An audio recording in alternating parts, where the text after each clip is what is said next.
আসানসোলের ইসমাইল এলাকার দুর্গা মন্দিরে অনুষ্ঠিত হয় বাসন্তী পুজো। বুধবার বাসন্তী পুজোর নবমীর দিনে পুজো দিলেন আসানসোল লোকসভা কেন্দ্রের বিজেপি প্রার্থী এস আলুওয়ালিয়া। সাথে উপস্থিত ছিলেন বিজেপির জেলা সভাপতি বাপ্পা চ্যাটার্জি। এদিন পুজো দিয়ে প্রার্থী কি বললেন শুনে নেব।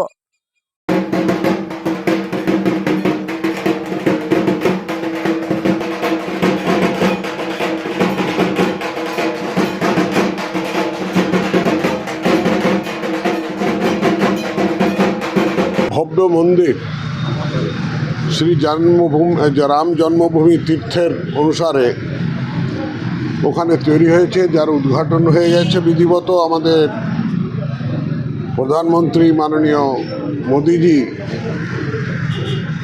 প্রথমে পুরোহিতরা সব বেদ মন্ত্রে সমস্ত জায়গায় তার নাকি প্রাণ প্রতিষ্ঠা করেন, তারপর উনি তার উদ্বোধন করেন। আর সেই পূজা অর্চনা করে উদ্বোধন হওয়ার পর লক্ষ লক্ষ মানুষ ওখানে দর্শন করছে। আর এই প্রথম রামনবমী মন্দির উদ্বোধন হওয়ার পর এটা আছে সারা বিশ্বের লোক যারা মর্যাদা পুরুষোত্তম রামের বাণীটাকে মেনে চলে, তারা আজকে আনন্দে বিভোর হয়ে রামনবমী পর্বটাকে পালন করছে। আমি আমার তরফ থেকে সবাইকে রামনবমীর শুভেচ্ছা জানাই। মর্যাদা পুরুষোত্তম রাম ভগবানের যে মর্যাদাগুলো ছিল সেইগুলো সর্বধর্ম সম্ভবের আমরা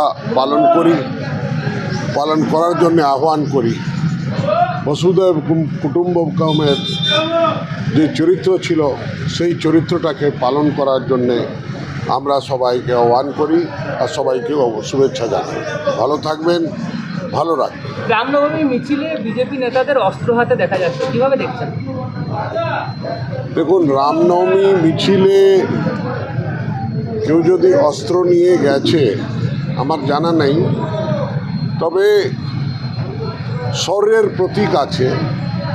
রাম রাবণের বধ করেছিলেন। রাবণকে যদি প্রতীক মানা হয় একটা অসুর শক্তি, তো অসুর শক্তিকে তো বধ করার জন্যে ফু মেরে বধ করা যায় না। তো তার জন্য তো অস্ত্রশস্ত্র লাগে। কেন অসুররাও অস্ত্রশস্ত্র নিয়ে, আপনি জানেন যখন দেবতাদের মধ্যে আর দানবদের মধ্যে যুদ্ধ হয়েছিল আর যখন সমস্ত শস্ত্র শেষ হয়ে গেছিল, তো দধিচির কাছে এসে দেবরা প্রার্থনা করেছিলেন যে তুমি এত তপস্যা করেছো যে আমার ব্রহ্মাস্ত্র বানাবার জন্য আমাকে তোমরা বরদান করো। দধিচির। আসানসোল থেকে সঞ্জয় যাদবের রিপোর্ট, 99 নিউজ বাংলা।